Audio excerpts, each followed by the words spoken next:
Voilà, petite vidéo, bonjour tout le monde, pour finir d'écœurer les gens qui croient encore en la République en marche. Écœurant. Donc, ils vont supprimer les juges d'instruction, ça va être annoncé dans quelques jours, mais par contre, la ministre de la Justice veut savoir dans quelle ville il vaut mieux pas l'annoncer tout de suite.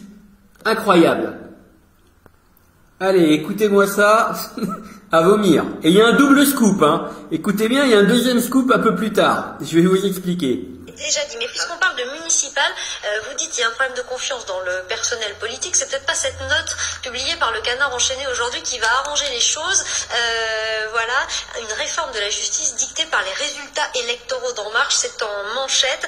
Alors qu'est-ce que cela veut dire? Eh bien ça concerne la carte judiciaire et vrai.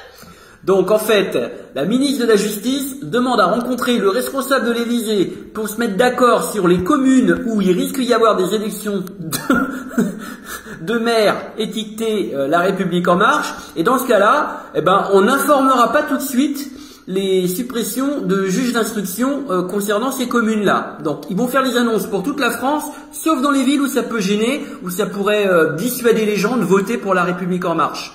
Donc ils annonceront les suppressions de juges d'instruction, mais après.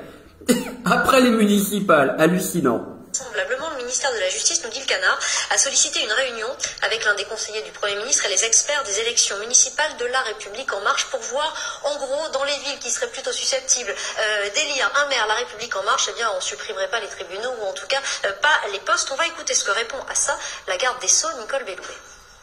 Lorsque nous avons à mettre en place une réforme, ce qui est le cas à la suite de la loi de réforme pour la justice, évidemment, elle doit être effectuée sur la base de critères objectifs, en l'occurrence le nombre de dossiers, etc. Mais toute réforme doit être acceptée, elle doit faire l'objet d'une acceptabilité.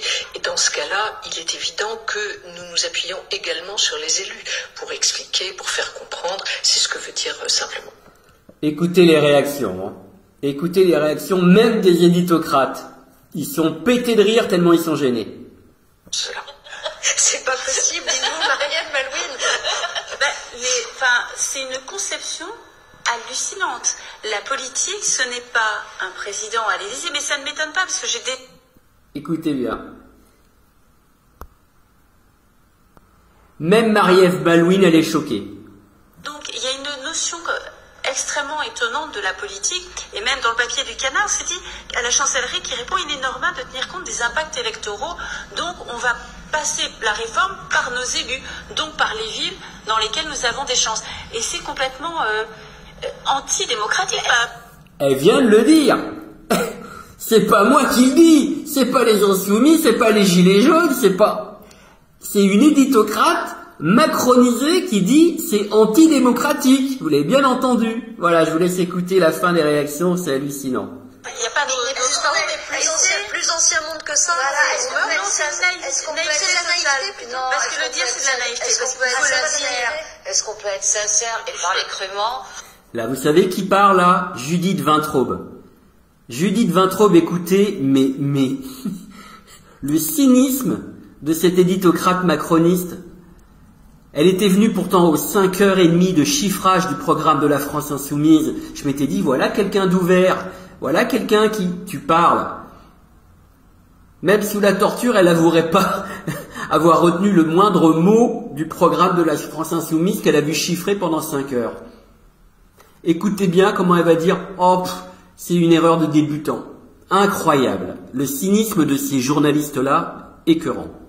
C'est le problème des débutants. Ils font la même chose que tout le monde, mais ils le font mal. Et ils le font de façon visible. Voilà, c'est tout. Ça les dérange pas plus que ça, hein. Pour être choquée, hein. Non, elle était pétée de rire. C'est elle qu'on entendait rire. Et elle dit, bon, bah, c'est des débutants, ils le font mal. Incroyable.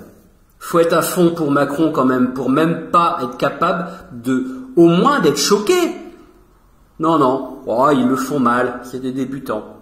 Non, la différence avant, c'est que quand vous aviez un gouvernement, une majorité qui faisait ce genre de réforme, dans les grosses villes ou dans les villes où il y avait un représentant important de l'opposition, on le ménageait. Je me souviens par exemple de France... Bon, écoutez la suite, il y a un deuxième scoop écœurant.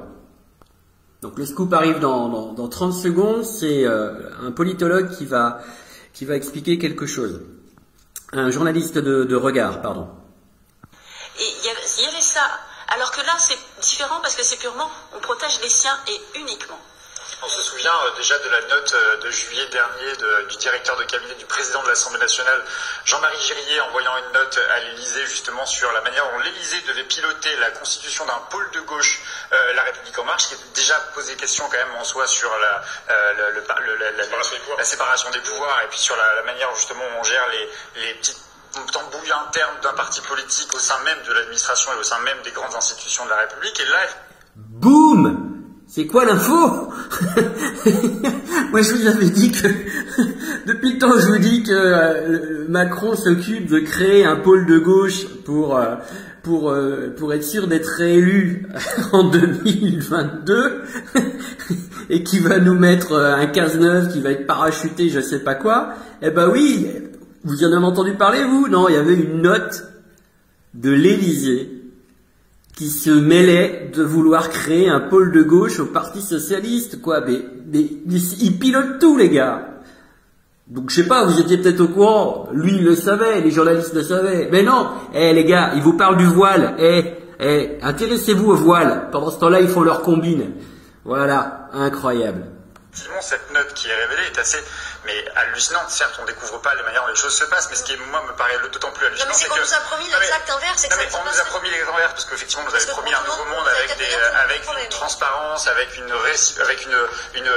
exemplarité. Oui, maintenant, en même temps, tout arrive sur l'espace public, mais avec une exemplarité, surtout, c'est surtout ça la question. Mais vous voyez, par exemple, la retraite, pourquoi elle est reculée? Parce qu'elle est municipale, donc ça, on ne le cache pas, ça vient après. Mais ce qui me paraît dingue dans cette histoire sur la réforme de la justice, c'est que depuis... Si ça concernait Mélenchon ou quelqu'un d'autre, mais elle serait sans pitié, hein, ils seraient tous à hurler dessus. Hein. Mais là, non, ils rigolent. Hein, c'est la République en marche, c'est Macron. Oh, ils se sont fait prendre. Oh, on est gênés, on rigole. Ils sont bêtes, ils sont vraiment nuls, les débutants. Hein. Ou avril, je ne sais plus, quand la réforme a été votée, effectivement, il a été obtenu qu'on pouvait décider la suppression d'un certain nombre de juges d'instruction.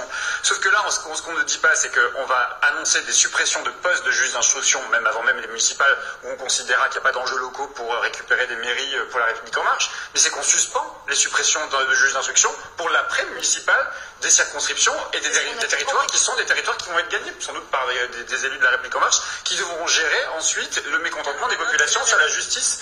Non, mais enfin, c'est quand même la lecture qu'on font aujourd'hui les syndicats de la magistrature sur le fait que les suppressions vont être annoncées aujourd'hui dans les territoires où il n'y a pas d'enjeu pour la République en marche, mais que ça n'empêche pas qu'il y aura des suppressions, et c'est mis entre parenthèses réaction convergente de tous les syndicats de magistrats et notamment des deux principaux syndicats de la magistrature, Union syndicale des magistrats, et Céline Parizeau de l'USM sera l'invité d'Emmanuel Ostian tout à l'heure dans le Grand Soir. Un dernier mot tous les deux avant la pause sur cette pratique.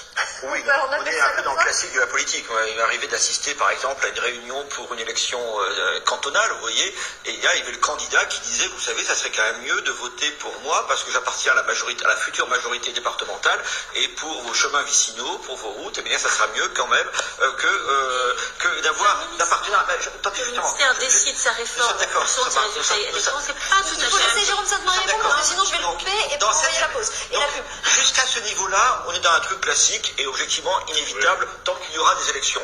Là où ça devient plus bizarre, c'est que là, on n'est pas au niveau du canton et du département, au niveau de la réforme de la justice. Il y a même une forme de comment dirais-je, par rapport à la séparation des pouvoirs, ça fait un peu bizarre par ailleurs. En termes d'aménagement du territoire, c'est totalement délirant. Et effectivement, c'est quelque chose qui, non seulement est amusant parce qu'effectivement il y a une forme de transparence, mais qui va être un petit peu également scandaleux. Et ça n'avait pas vocation à être connu, quoi.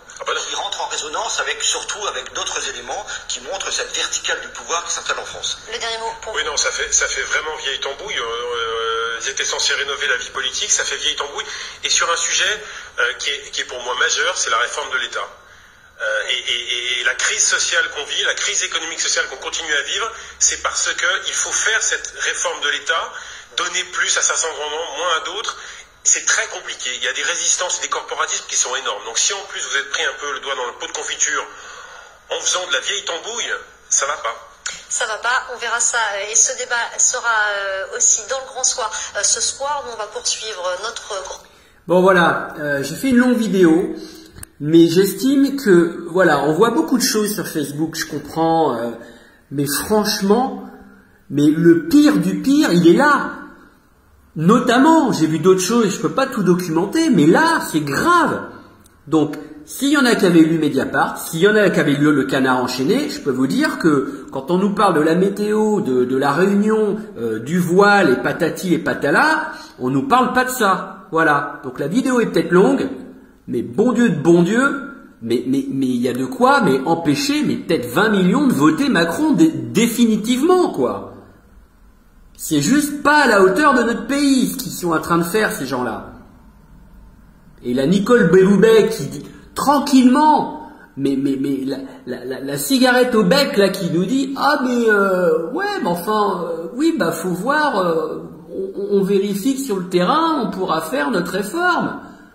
Mais c'est du délire quoi. Il y a zéro courage politique, zéro vision pour le pays quoi. On décide en fonction des copains et des calculs électoraux.